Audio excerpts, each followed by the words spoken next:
Hey everyone, it's Justin here with the Rookkeeper Home Team and Everything Jacks Real Estate. In today's video, I'm going to be going over the market update report for the Jacksonville beaches, the Jacksonville Southside area. We'll be discussing how we're seeing supply and demand change, as well as what we're seeing going on with prices as it relates to median sale price over the last 6 months and over the last month, and the days on market for the last 6 months and the last month. I'll also at the end of this video discuss where we're seeing interest rates go as we go into the rest of July and the rest of this year, as well as what we're seeing with insurance, which has been obviously constantly changing.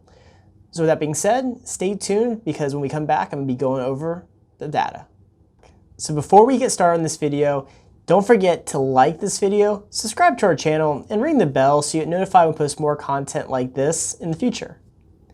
So as we get started, you're going to notice here with our first bit of data is we're going to look at the number of listings that hit the market in June, as well as the amount of pendings we saw in June. This is going to give us our pending to list ratio. That is for all the homes that went under contract. It gives us a good percentage of those in relation to the ones that came on the market. So for instance, for June, we actually saw the pending to list ratio at 38.1%. That means that for almost 40% of the homes that hit the market in June or were on the market, they went under contract in June as well. It's a pretty good percentage. To give you an idea, the higher the percentage typically means that it's the stronger that is the seller's market, or that there's just that much demand in the market currently. Obviously, the market is being described currently as mildly active. This has been a continuing theme over the last about year and a half or so, ever since we've seen some slowdowns with the market. So mildly active is pretty much standard for what we've been seeing. You're also going to see that when it came to the most homes that were on the market, we saw that the range, the highest amount of homes on the market was the range from $400,000 to $600,000 homes. This is pretty common for the Jacksonville beaches and Southside area. It's also why that those homes are tending to be the ones who go under contract the most often, is because there's the most of them available. So you'll also notice that to actually really put in perspective, 111 of those listings, which we had 703, were in that price range. And that median list price was $625,000, which was actually about $25,000, $26,000 more. So we're now going to look at this graph here. You're going to see that the properties for sale and the contracts pending are staying about pretty consistent from previous videos. Overall, that consistency is something that we have been seeing for quite a while now. And it just goes to show that even though we are seeing inventory increase to some degree for certain areas, we are still seeing the pendings kind of matching the pace they've been at to keep up with the amount of active or listed homes. We also see that for the last 6 months, we actually had a median sold price of $460,000. That's actually just a slight uptick from last month, which was $458,000, but does show that the market has kind of softened and it has really leveled off since the craziness that we saw in 2021 and early 2022. Also in the last 6 months, we had 1,209 homes that did sell.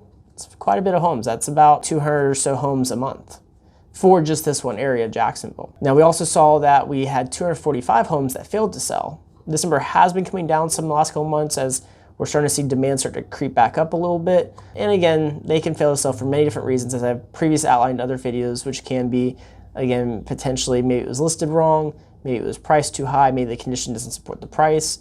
Maybe the seller just chose that they didn't want to sell anymore, or they decided they didn't want to sell anymore. So you just never know exactly which reason it is until you start to dive into each individual person. Now you're going to see here with this graph, this is the median days on market. As you can see, the days on market for homes that are for sale are still exceeding the ones that, for the most part, are actually selling. So what this tells us is that a lot of the homes that are on the market right now, they're on the market for quite a while, potentially maybe because of price or because of condition or even because of location. But if some of these homes are priced well, in a good condition, and in the right location, they're actually still selling fairly quickly. So we actually saw that for the past 6 months, as I previously mentioned, our median price was $460,000. The median days on market was actually 32 days on the market. It's a pretty good days on market. It gives you a very good marketing time to try to get the best offer possible.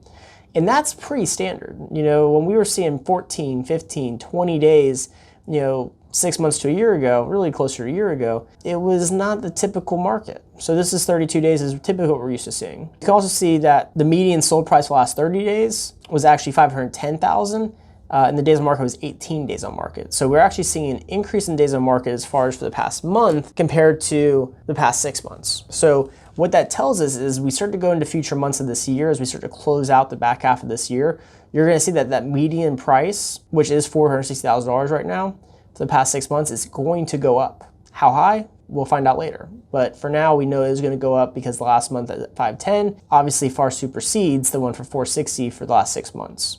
You'll also see here that the median listed sales ratio for this area is 98.1%. Now this actually came down a little bit. So good news for you as a buyer. It means that you're not having to give as much to get the home under contract. But overall, it just means that sellers are not getting their full list price. Buyers are being able to negotiate in some form or fashion. And part of that's because of the increase in insurance costs and increase in interest rates.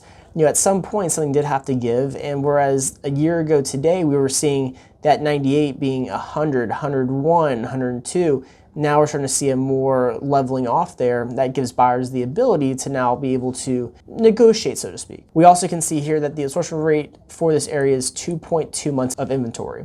This is actually a consistent theme from last month, so we're not seeing inventory increase or decrease. We don't normally see the consistency to that degree, so as we move into future months, it'll be interesting to see if that number goes up or if it goes down.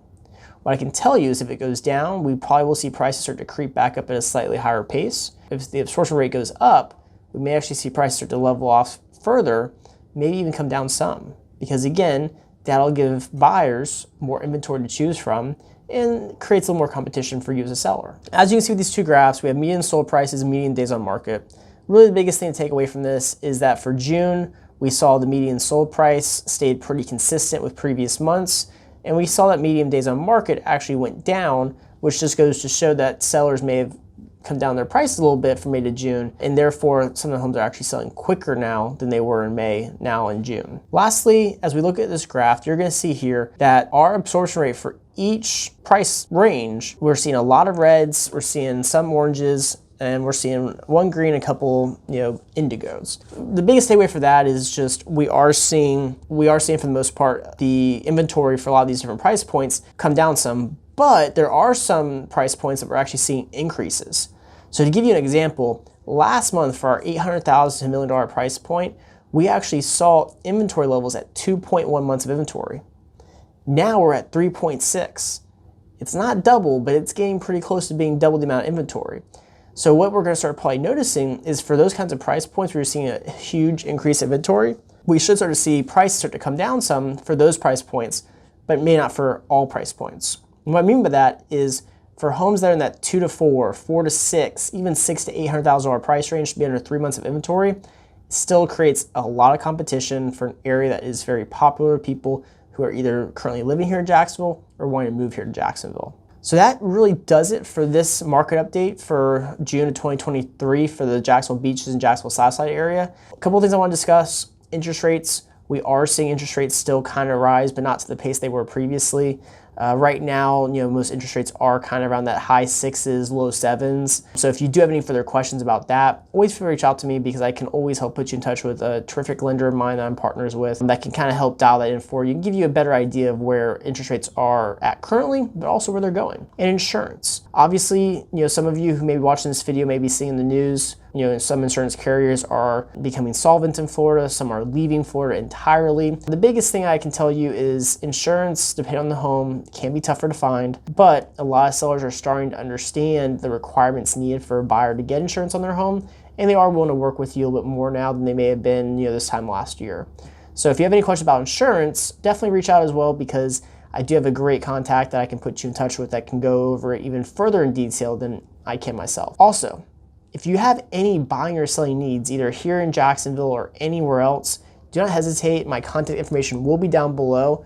Feel free to reach out to me. You can get on my Calendly to schedule a time for us to get together, virtually. I'd love to help go over any options I can to help figure out if buying or selling is the right decision for you right now or in the future, and help answer any questions you may have about Jacksonville Beaches and Southside areas, or even any other areas of Jacksonville, Duval, St. John's, even Clay and Nassau County. So with that being said, I will see you guys in my next video, and so stay tuned for that, and we will see each other again soon.